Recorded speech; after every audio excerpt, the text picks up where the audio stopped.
Hey, friends, welcome back to another episode of Priorities on Purpose. Today, I'm honored to introduce you to someone who played a huge role in my life and in my ministry and where I am today, Kevin Moore. I had the privilege of serving under Kevin a long time ago, I believe when I was 23 years old, 2004.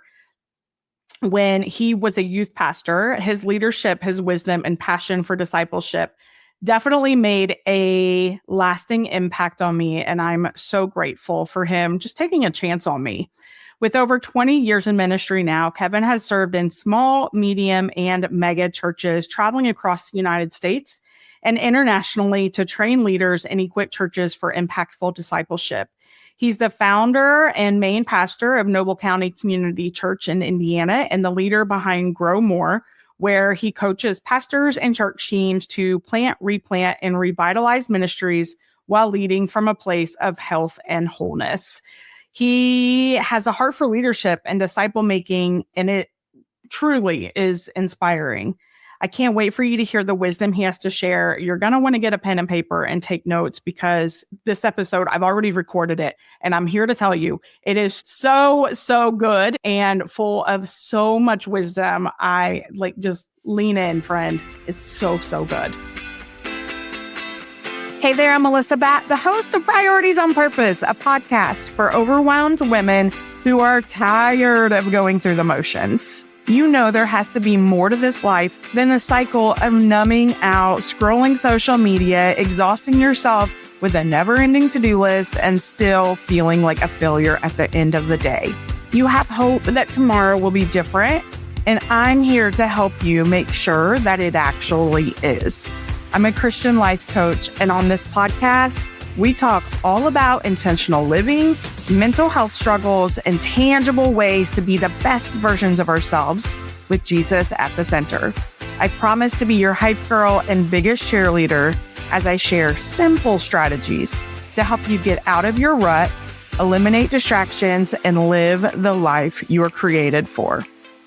Are you ready to go beyond existing and learn how to truly live? Put your earbuds in and let's get to it, friend. Hey, I am so excited, you guys. I didn't tell you this ahead of time. This is Pastor Kevin Moore. And for the record, I still call you Pastor Kevin, however long it's been. I don't know if you want me just to call you Kevin or not, but you will always be Pastor Kevin to me. You guys, Pastor Kevin, he was the first person who, I might cry, I feel weepy already, introduced me to serving in the church. And gosh, I was in my 20s, just had... I feel like I had a toddler and a newborn, basically. Mm-hmm. And I don't know if you know this, but the whole reason I decided to work with the youth was because Eric, my husband, he wanted to do it. And I was like, you are not leaving me in the house with these babies for any longer than you already are when you're at work. So I took advantage of the nursery and childcare and was like, I'm going to do this. I did not feel qualified whatsoever to actually serve. I was really just there to get me out of the house because my mental health definitely needed it. But I feel like you saw something in me that I didn't see in myself. And there's so much gratitude there. So welcome, Pastor Kevin Moore. Wow. Thank you for having me. Yeah, I remember those days well. Veronica and I both, we love those days in Madison and you all coming on the team. And no, definitely. Yeah, we've been there before too. It's like, hey, we want to find our place and maybe have a chance to breathe a little bit at the same time, have a break from the kiddos. So yeah, those are great memories. Veronica says hello, by the way. So yeah. Yes. Tell her I said hello. So I remember, this is so funny because I'm having flashbacks as I talk to you of all of these little things, like all the middle school girls, I think they were middle school, they may have been freshmen, but they would be like, so-and-so's crying in the bathroom. She needs you, and this was how, God took me as I was. And at the time, if you would have said, do you want to be on our altar team, Melissa? I would have said, are you kidding me? Absolutely not. I don't know anything about that. But then I'm praying with these girls and talking to them in the bathroom when they're crying for whatever reason, whether it was a girl fight or boy trouble or whatever. But I wanted you to come on for several reasons. One, just to say thank you for giving me that opportunity and planting the seed, but also because I've watched you through social media just do some incredible things in leadership and in life and saying yes to God in a very humble way. And of all of the pastors I've sat under for all the years, all of the serving I have done, I also want you to know that, not to be critical of others, but to say that you did it incredibly well in just stewarding those who were serving under you. And that is a gift that maybe, I feel like you were young then also. So tell me a little bit about that. And also, what have you been up to, the last 20 years? Yeah. See, what would that have been? Well, what years was that? 2005. 2005. So yeah, I would have been 35 years old. I'm 54 now. So yeah. I was young. I was young in my leadership, development and leadership for sure. To me, I think when it comes to leadership, if you don't put the word servant in front of it, you're not a leader, you're a dictator. So if you're not a servant leader, you're just telling people what to do. And if they don't do it, then you fire them or whatever. You're just a dictator. And so I don't think leadership can be done without the idea of serving. And then I really love this statement, but I love it with the right motive. It can be a motive that's twisted. People are the greatest asset that we have, like you and Eric and others that were there. The greatest asset that we had was you, but that can be turned to where you use people like a tool in your toolbox. And that's not right. That's not what I mean. Everything that we do is about people. We're trying to reach people. We're trying to help people. And so people are the ones that are going to show up. People are the ones that are going to serve. People are the ones that are going to get help. And so everything needs to be revolved around the vision that we have and working together as people and doing it out of health and wholeness. And so that's, I don't say always, but for a long time, for years now, that's been our main goal. Like in Madison, it wasn't so much that, we wanted you to come and do X, Y, and Z so we could accomplish something. We wanted you to come and be a part of what we were doing so that you could become what God's calling you to be at the same time helping someone else. And so, those are great days. Great days. Plus we had a cool cafe. Plus we had a cool cafe back then. Of all the youth ministries I have worked with, which I don't work in the youth, I feel like they don't want me because I'm too old at this point, but that was the coolest youth group to ever be a part of. It was very cool. Yeah, I miss it. I miss it for sure.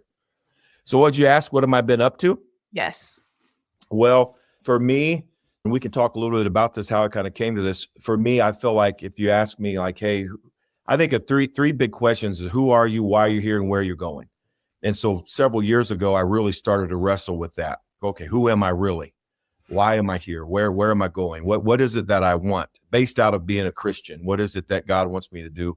How am I going to get there? And so I really started to wrestle with those. And so what I've been doing with my life is I'm me, I'm a husband, I'm a father, I am a shepherd, and I'm a coach.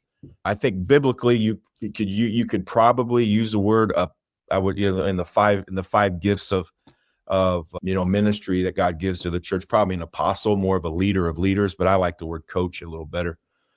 And so what I've been doing is been trying to stay healthy myself mentally and physically and emotionally. Veronica and I working very hard on in a positive way, very hard on our relationship, staying strong. Being a father, man, that's what it's about. We've been blessed to where all of our kids, Jordan's a pastor. He's 33. Logan loves the Lord and serves in ministry. He's 29 and married as well.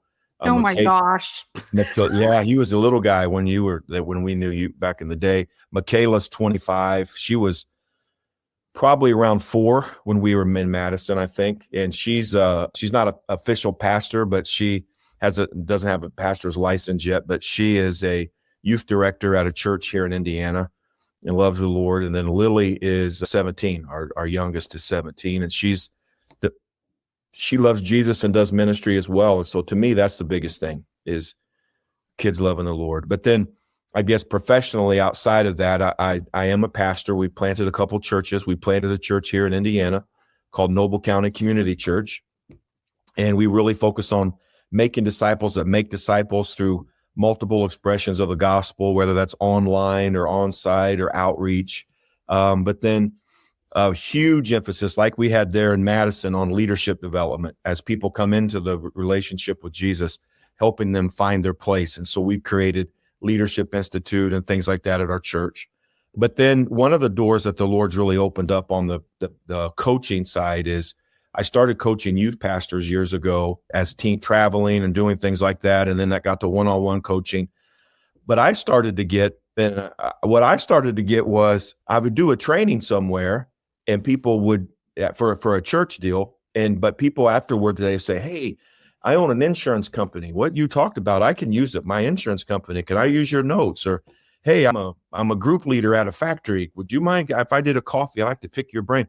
So I started to see that in the secular marketplace, the same principles, obviously, that are used in the kingdom of God are also used in the marketplace. And so over the course of time, and now especially here in Indiana, just do a lot of marketplace training. So helping companies get their vision, develop their vision statement, their values, their mission, game plan, strategies, do cultural training, leadership training for many different companies and businesses. But those are the things that I kind of put my hand to.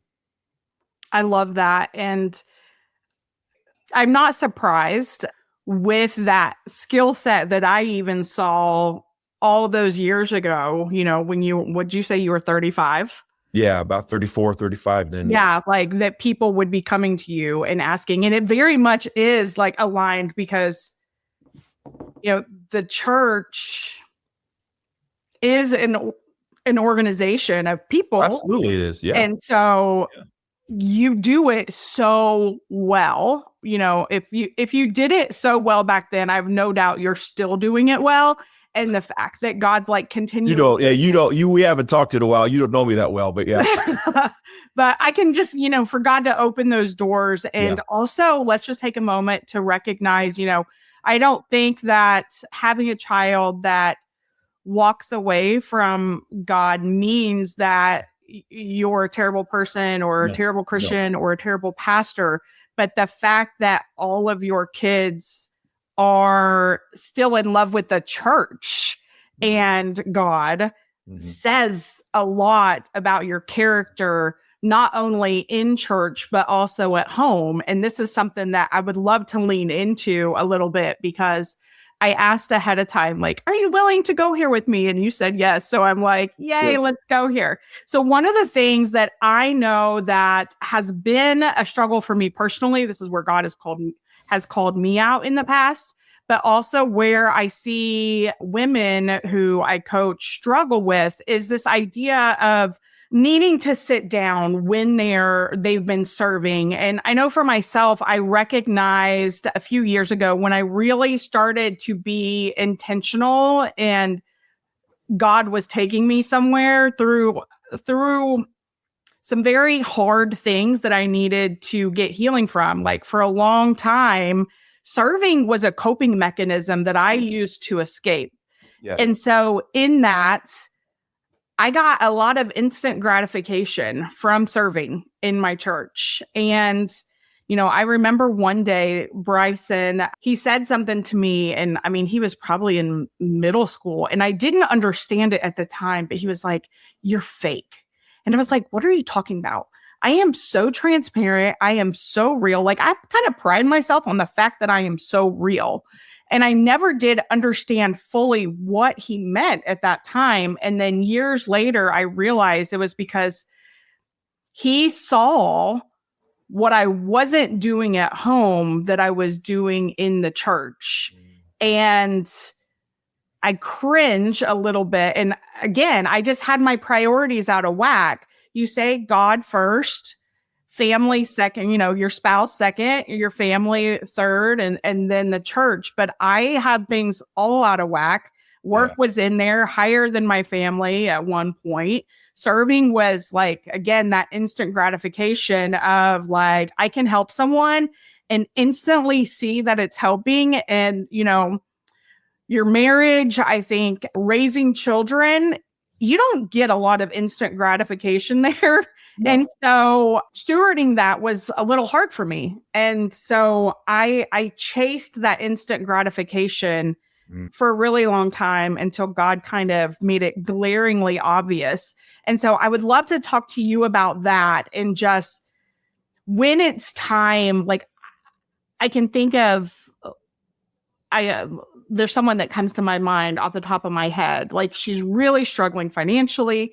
She's struggling with her health, and she wasn't she just felt like her church depended on her. And I remember having this conversation, like, are you sure? Like, are you sure that it isn't something that you're supposed to give up serving? Because she wasn't just serving one role. Yeah. She was serving multiple roles and spending pretty much every free moment that she had. And also, let's be real, like, there were sometimes Eric and I was serving so much in the church, we hadn't even had time to balance our checkbook. So financially, we don't even know where our money's going. Yeah. Because we're so busy saying yes to all of these things. And it wasn't necessarily bad, but things were out of order and we weren't being intentional. And so I would love to hear from you, your thoughts on this. And I don't know, I just feel like you have so much wisdom, and I just want to hear what you have to say about it. Well, man, that's a wide subject for sure. Where I go, the idea of, the tension of work-life balance, how do I be successful at work or church volunteering, whatever that might be. And then also, how do I be at the same time I'm successful at home, and vice versa. So there's a few things that come to my mind. One's a story I'll tell real quick, but this has been very powerful and formative for me. Is in my trainings, I was working with a company, and there was let's say there's 10 guys and gals around the table every week. It was bi-weekly. There was a gentleman, he'd been with the company for 10 years. He was a good employee. He's a group leader, leader of sorts, but they always sit in the same seats. People tend to sit in the same seats every time. Well, after a little while of being there, one time I showed up, did my training, and there was someone else in his seat. And I had talked to him privately and knew some stuff going on, but someone else was in his seat. And I said, I talked to the boss later, and I said, hey, where's so-and-so? He wasn't here today. And he said, oh, he's no longer with the company. And I said, oh, okay. And he said, it was good. He just felt like it was time to go and whatever. We felt the same. So it was a mutual, but it was interesting. And the company did what they were supposed to do, is as soon as he left, what did they do? They just put somebody else in his seat. He's making widgets. Okay. He leaves, somebody else makes widgets. And it wasn't bad. That's what the company needed to do. That's not an issue. But the thing is that really stuck out to me is even after 10 years of serving, 10 years of leading at that company, he was totally replaceable. But at home, he was irreplaceable. And that really hit me. So that's one of my mantras for this year, is to be irreplaceable. Is that, yes, I'm going to lead, and yes, I'm going to serve, and yes, I'm going to do my quote unquote work, whatever that might be. You can fill in the blanks.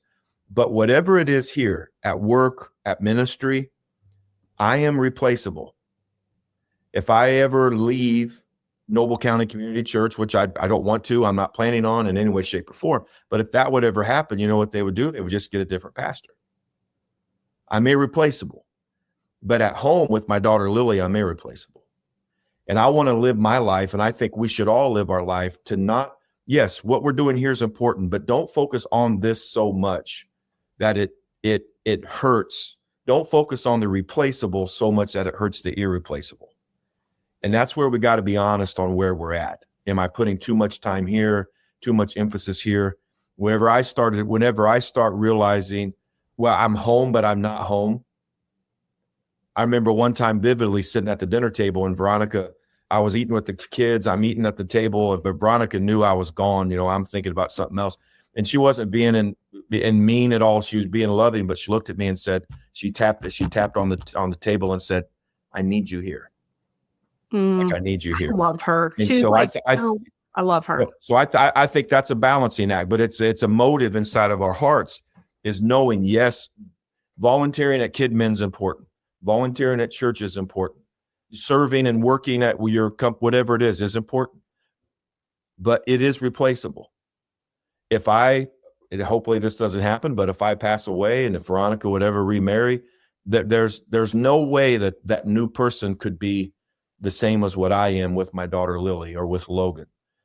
And I think that's a big way to look in my life, is am I focused so much on the replaceable that I'm hurting my irreplaceable? So that's one of the ways I think. That's so good. The other way, I'll see if I can do it here on this little whiteboard, as you mentioned a minute ago, where it's like God first, family, down. And I think the same way, but we always say it that way. But in reality, that's not how life is lived. Life isn't compartmentalized like that. Like right now, I'm talking with you, but at the same time I'm talking with you, I'm a Christian, I'm me, I'm a husband, I'm a father, I'm all those things. I can't pull one drawer out and only be in that one drawer. I'm all of them at the same time. So the years ago, when you're talking about, living life in balance and to where, when is it time to stop or when's it time to start or when to make some changes, how I view it is not a totem pole or a drawers. I look at it as a wheel. It's a wagon wheel. And so what I do is, let me see if I get it. Yeah, it's right here. So it'd be, like this is the wheel here.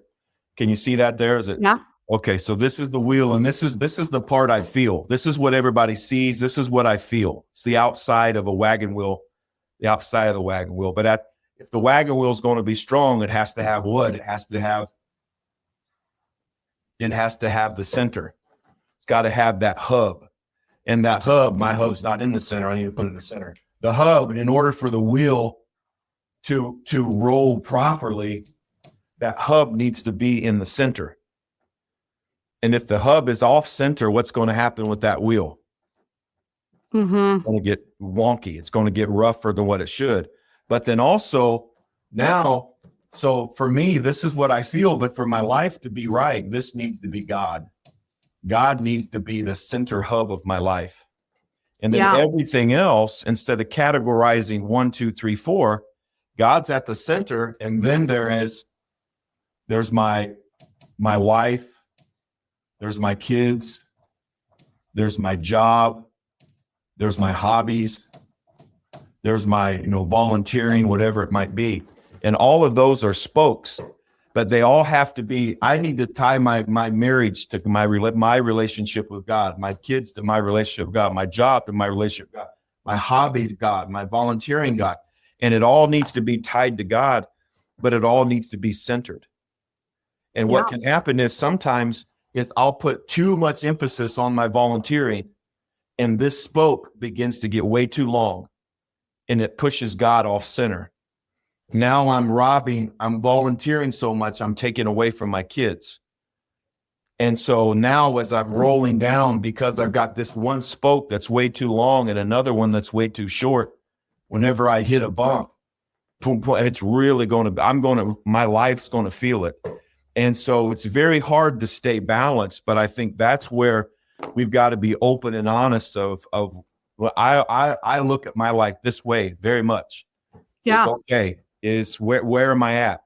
And there's times where I'm going to spend more time at church than what I do at home, but my heart doesn't change. When I'm home, I'm home. It might be less right now, but when I'm home, I'm all in. I'm staying balanced. And where we can really get messed up is when one or all of these spokes are not tied to God. When my job is not tied to my relationship with God, or how I spend my money isn't tied to my relationship with God, now I've got a spoke that's on its own, and eventually it's going to pop out. That's so good. My marriage is going to really struggle, and maybe I won't be married anymore, or my job's really going to struggle and I won't be at that job anymore. Not because God's bad or life is bad, or we're always going to have bumps. It's the fact that God wasn't at the center, and I've lost my equilibrium, and I'm feeling a lot rougher and choppier than what I should. So when I start feeling choppy inside, I start looking at this wheel. Yeah. What are some of the questions that you ask for you to see if you're out of alignment or something's not centered? Well, this isn't so much a question that I ask myself, but this is a telltale sign for me. I know that I'm out of balance. I know that I'm out of balance when Oh, and I should put right here too. One for me, one of mine is my Sabbath, my day off, my time off, my time unplugged. Is whenever I get a text or I get a phone call, and a number pops up or a name pops up, or someone knocks on my door, and whenever I think to myself, "Oh man, God Almighty, everybody wants something." Whenever I think everybody wants something, or somebody wants something, everybody wants something. When I think that, I know I'm off balance. Mm. And for me, most likely, I haven't been Sabbathing like I should have. Gotcha. One time, I told my mom this. One time, I was so off balance that it was a call from my mom, and I saw mom pop up, and I thought, oh, so everybody wants something. It's my mom. I'm so guilty of this though. Like in the past, like sure, we all are. Yeah. I've definitely. But for me, I'm not that way. I'm a people driven person. I don't know that I'm an extrovert to where I have to be around people, but people for the most part don't wear me out. People are my mission. They're my vision. They're what I want to be a part of. So when all of a sudden people are driving me crazy, people are causing this, I know it's not a people issue. I know it's not a God issue. It's a me issue. I'm out of balance. And I can do that for a while, but man, if I stay out of balance like that, it's going to start affecting all the other spokes of my life. And to go to your question, how do we know when maybe it's time to say I need to take a break? Yeah. Is when we know we're out of balance. When we know inside that this is really hurting my marriage. This is really hurting me. I've got anxiety. I can't shut it down. And then we go to this idea that, well, if I stop, then everything's going to fail. You know what? No, it's not. We know what they'll just do. They'll just replace you. When that guy left that company, that whole company did not shut down. They opened up the next day. They kept going. There's nobody that's irreplaceable. I used to have a leader that said, and he didn't mean it in a bad way. He meant it in this type of mentality. He had a glass of water, and he said, if you put your finger in a glass of water and you pull it out, that's the hole that you leave. There's no hole. Yeah. Outside of home, we just get replaced. Yeah. And to me, I don't, that doesn't hurt my self-esteem. That gives me perspective. Yeah. And I need to be living out of health and wholeness, not out of, if I don't do it, then all hell's going to break loose and the whole place is going to fall apart. Well, you know what? Quite honestly, if it's going to fall apart without me, it's probably going to fall apart with me. Yeah. Well, and also this speaks to like that health issue. Like if you're neglecting your health, like literally to the point that you've been hospitalized, like your health is a serious concern, like something could happen to you anyway. Absolutely. We need to lead our people. We need to live our life and lead our ministries, lead our business, whatever it is. We need to lead it in such a way it can carry on without us. To me, that's a mark of true leadership. I mean, Jesus was only with his disciples for at most 3.5 years. He up and leaves, and Christianity explodes to a whole new level without, obviously with him through the Holy Spirit and all those things. Right. But physically, he's not here, and the church just takes off. Why? Because he led properly. And I think my home, whether it's my home, my business, my volunteer, whatever it is I need to lead out of a place of health and wholeness to such an extent it can go on without me. And we don't always have the power of yes. Sometimes we're 3, 4, 5 down deep in the volunteer pool or whatever it is. But yeah, there's so many things to talk about. But for me, it's understanding that there's certain places I'm replaceable. There's certain places I'm not. Yeah. And I need to live my life out of health and wholeness. And this wheel helps me stay healthy and whole. So yeah, that's a few things. So how is this, like, I don't think God has really shown me like where I've struggled with pride in the last 2 years. And this to me really is, I think, a pride issue. When you have that thought, like it cannot be done without me. Yes. That is a pride issue because Absolutely. I mean, God is in control. God can have someone step up immediately. You know what I'm saying? Yes. So to me, well, I think a lot of it too is for me, where do I get my value? Where do I get my self-esteem? what makes me feel like that I'm successful. And in ministry, a lot of times it's, well, I'm successful if, numbers are good and offering is up and volunteers are strong. But those are all byproducts. I don't know that that's necessarily a mark of success. If it is, I don't know that Jesus was all that successful. I mean, he has 3.5 years, and at the end of it, after he dies and raises from the dead, he can only get 120 people to go up in the upper room. Now, afterward, there's 2,000 people give their heart to the Lord. But if I'm marking my, as a pastor, if I think about it this way, if attendance at a church is the sole numeric, is the way that we measure success, then Walmart's the greatest church in America. You know what I mean? And so I think sometimes in past I've skewed my own heart because I'm measuring by terms that really truly I shouldn't be measuring by. Yeah. I've switched. For me, years ago, Jesus said that, you'll be witnesses in Jerusalem, Judea, Samaria, the uttermost parts of the earth. And so number one, it's got to start at home. As a pastor, what really, truly good does it do if a whole bunch of other people accept Jesus and walk with Jesus, but I haven't discipled my own children? Yeah. And again, they're going to have to come to the age of accountability and make their own decisions. And just because a child goes wayward doesn't mean that I, as a pastor, have completely failed. So I don't want to come across that way. But my priority has to be home first. Yeah. It has to be. And I think for us, like a little trick that we did for ourselves to help our kids not be bitter about church. If you remember, when we were at 180 in Madison, the kids were always there. So it wasn't like dad does church and we stay home, or mom does this and we did it together. We go on a canoe trip, the kids are coming. We go to Kings Island, the kids are coming. We do a conference for leaders. You know what? The kids are going to be there probably playing in the background.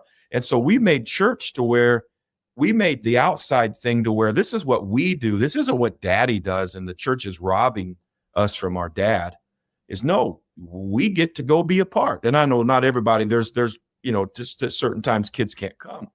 But we've tried our best through the years to make this be, man, this is what we do.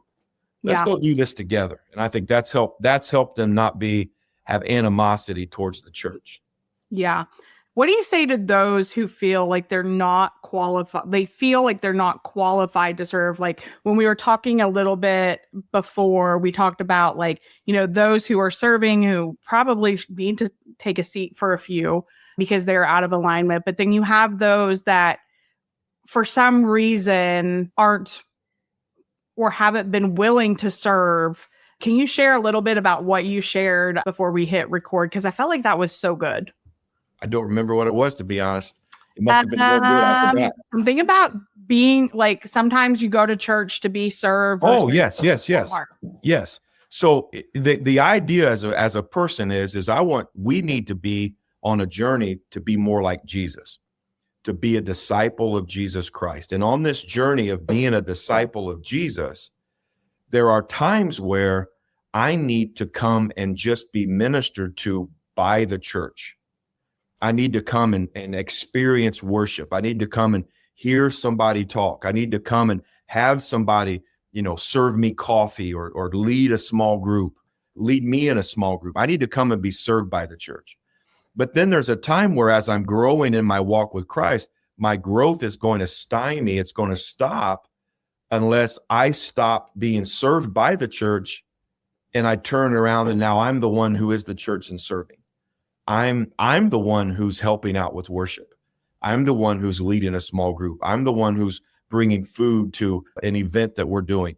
I now am the church serving people of the church. And I think sometimes we can get, again, stuck in our development because we're on the wrong side of the table per se. Like if there's a table here and on this side, I'm the one serving the food. And on the other side, I'm the one receiving the food. In our walk with Christ, we need to be open to where am I on this journey? The thing I found is a lot of times we're getting both at the same time, especially when you get on the other side of I'd say both sides even. Sometimes just coming to church and being a part and letting the church serve you, you're actually serving other people by just letting them help you. That's a great thing. You're helping someone find their place. You're helping someone make an impact. Why? I just showed up and listened to the message. I showed up and I entered into worship. I showed up and I listened in the small group. I'm not doing anything. I'm just showing up. But by doing that, I'm giving someone else an opportunity to find their place. And then on the flip side, you're doing the same.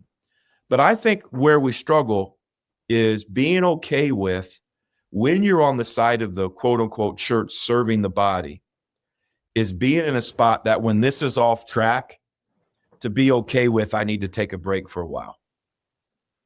Why? Because I need to be healthy. And sometimes the best way to be healthy is to find somebody to serve.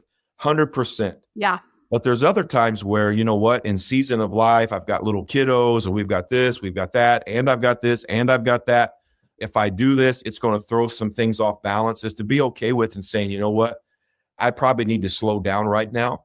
Now, the trick is in there is when you slow down is not stop. Like, well, I'm out. I'm not going to church anymore at all. I'm not reading my Bible. And no, I'm just not going to help out in Kid Men right now. Yeah. I'm going to take 3 months off, or I'm going to not work every Sunday. I'm going to do every other one. And to be okay with that, to know that, you know what, the kingdom of God is going to keep going. Yeah. I love that. I would love to wrap up with this right here. Let's see. And here, I wrote this down ahead of time. An area where you have felt stuck and how God helped you move forward. So this season on the podcast, we're talking a lot about being stuck, getting unstuck. And so as a pastor, I would love to hear from you an area where you felt stuck. This is one of the most powerful seasons of my life. It's probably about 10, 12 years ago now. I can't believe it's been that long. I felt stuck. I was pastoring. I was doing a lot of the stuff I'm doing now in some regards, but at the end of every night, I was pastoring a church and traveling a little bit, but at the end of every night, I would go to bed, and I don't know if I had anxiety. I don't know, but I felt stuck. I felt like at the end of every day, I didn't do anything today. I didn't do anything today, but I looked at my schedule like, man, I did this, I did this, I did this, I did this, I did all these things. What do you mean? But what I was realizing is I was going to bed every day, and I was doing a whole bunch of things, but I wasn't doing the things that I was meant to do. It wasn't I was doing anything bad or immoral or wrong, but I was, you know how sometimes when you go to a restaurant and the waitress comes up and says, hey, thanks for coming to Lone Star. Can I take your order? And there's always people that are like, I don't know what I want. I don't know what I want. And then they let someone else order for them. Or they say, what are you going to order? And that's how I felt. I felt like other people will order in my meal. And I'm just stuck. I'm stuck doing a bunch of things that other people want me to do, but it's not fulfilling to me. So then I started on a journey of just literally asking myself this, well, who am I? Why am I here? And where am I going? Another way of saying that is who am I? What do I want? What do I really want? And then how am I going to get it? And to be okay with asking myself as a Christian, as a Christ follower, what is it that I want within the parameters of that? What is it that God wants for my life? And so to get unstuck, what I did is I developed what I call life lanes. And I have 5 lanes of my life. There's me, husband, father, shepherd, coach.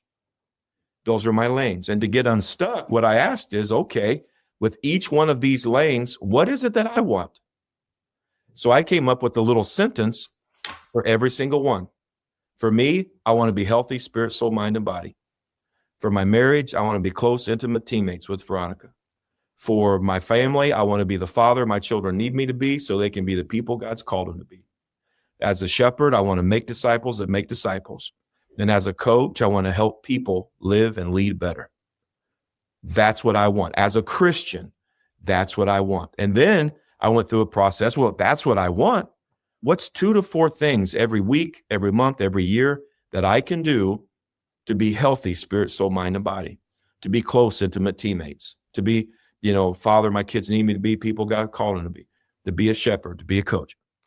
And then what I started to do is I started to put those things literally in my calendar. And I put those in my calendar. This is when I'm going to read, I'm going to journal, I'm going to work out. I'm going to turn my phone off at 7:00 at night, or not turn it off, but put it on silent.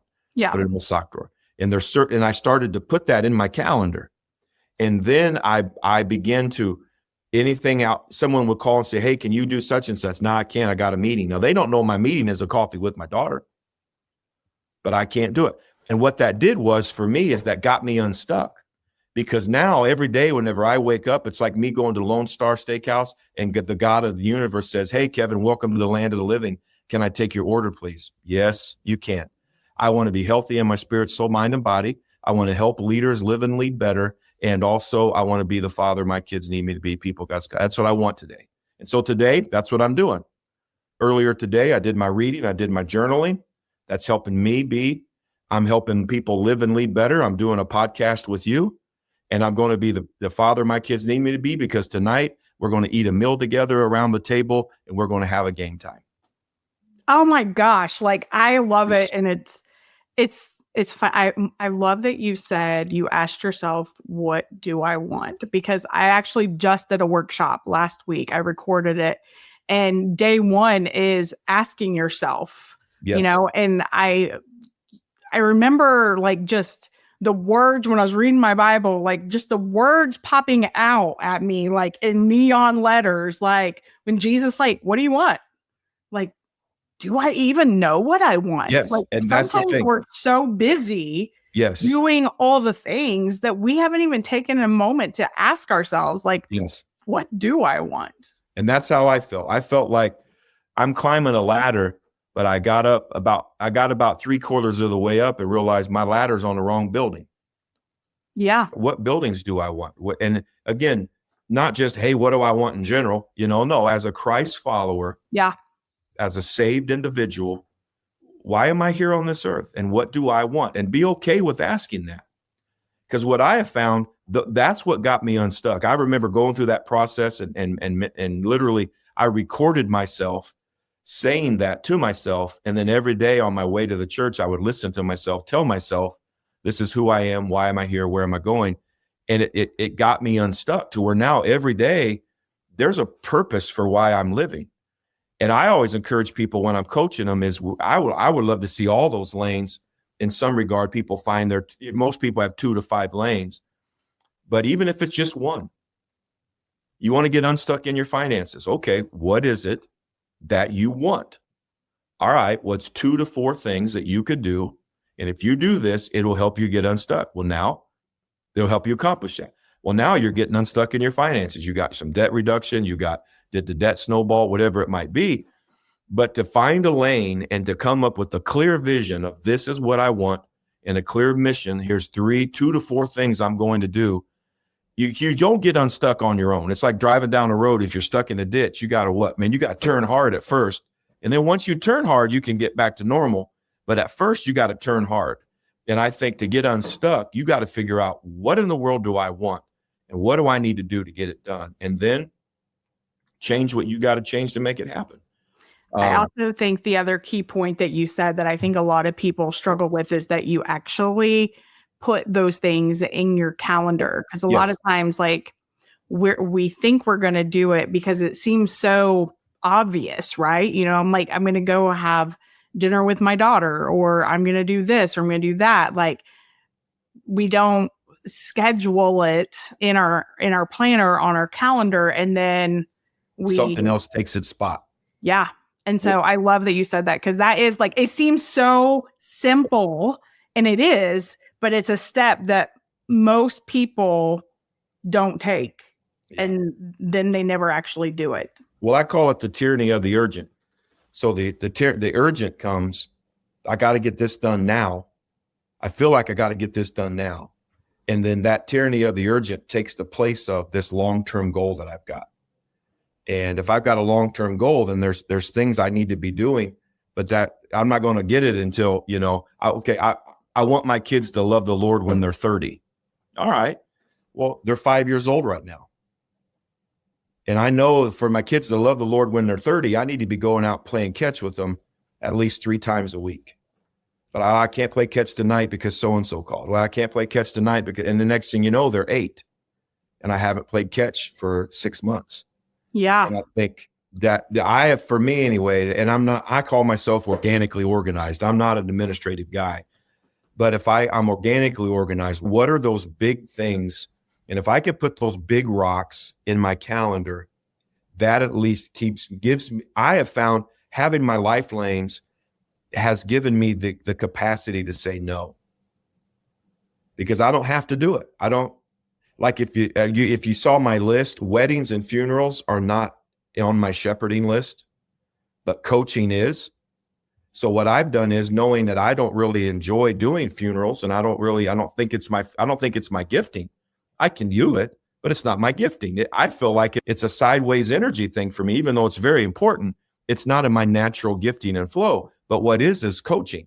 So I have coached guys who love doing funerals and love doing weddings. I've coached them on how to do it. And now when someone needs a funeral or wants a wedding, I can say yes, but I can also say, hey, let me have you talk to Tom. Let me have you talk. So I'm still serving them. I'm still shepherding, but I'm staying within my lanes of what I do well.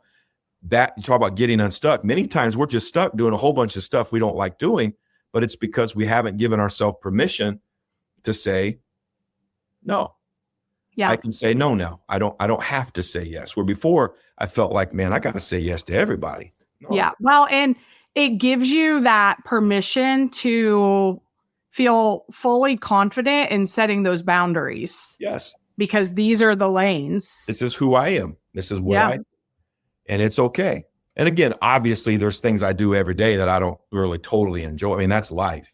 And the tyranny of the urgent does come. But as I have found that if I can have one or two things every day that have something to do with one of my life lanes, I go to bed at night and I feel like I did something with my life today. Yeah. I had coffee with my daughter. I ate lunch with my son. I did a podcast with a friend. Yeah. It was a heck of a day. It was a good day today. Yeah. That helps me if I don't feel stuck. I can still feel busy. If I get out of whack, I can still feel overwhelmed, but I feel like I'm moving the ball forward because I've got my goals. I've got my lanes that I'm walking in. And that's really, really helped me. Probably I've told many people, outside of accepting Jesus and marrying Veronica, that life lane thing is the best thing I've ever done for myself. Yeah, I absolutely love that. And that analogy I've never heard. I've never saw the wheel thing either. So I think, gosh, this episode is so full of value. So thank you so much for taking time. And again, thank you so much for just planting those seeds in me all those years ago when I was just, wanting to get out of the house and had no idea that I would be passionate as I am now for helping girls, women. When I look back, I just I'm just in awe of what God has done with my willingness to say yes, or my sometimes willingness to go through go with the flow, because that's what got me to where I'm at. Yeah. And I just appreciate you so much. And I'm a cheerleader for all the things you do and the impact that you are making. Definitely tell Veronica, she is gosh, when I want to be a wife like Veronica. I've always, I remember just strong, but meek. Yes. She was like a little butterfly. She would always float around and how are you doing? How are you doing? Where's everybody at? Then she would come back and say, hey, make sure to talk with Eric. He was struggling about that. Or make sure to talk to, Vanjie, one of our, you remember Vanjie Greaves. Mm-hmm. Make sure to talk with her, And so she's very, that's a great, very, very strong and very meek. Strength under control. Very much so. I never really thought of that, but that's a great description of her. Yeah. And, fun fact, I still talk to several from the girls from that time. I tried to get them together now that I moved closer, because I've been, I moved to South Carolina for a while. Now I'm back in Kentucky. So it's still a distance for them, but I tried to schedule something. The timing wasn't the greatest, so I'm going to try again. But lots of them were excited to come and that's awesome. Get together again. And I just think back at that time, first of all, amazing youth ministry, best one I've ever been a part of. And the outreach, I loved the passion that you had, like that 180 did for outreach, because that's, I was a kid that didn't grow up in church. I was bribed with Totino pizzas, and a deacon came and picked me up. So I loved that program and getting the kids there. So it wasn't just the church kids, although the church kids very much have their own stuff going on, gave the opportunity for some of those other kids who wouldn't have set foot in the church. Oh, very much so. Yeah, that was our heart then. It still is now. So yeah. Yeah. So, well, thank you so much. I won't keep you much longer. Get on with your lanes and all the other things you have going on today. But again, thank you. I appreciate you. And I'm very thankful to God for putting Madison, Indiana in my life at that time, and getting me connected with you, and just being able to watch from a sideline what you're doing. Oh, real quick. Best book that you've read lately? Because I know you do this a lot. Oh, man. There's some good ones. Caught me off guard on that one. Of all the question, I stumped you with the book. Okay. I got one right here.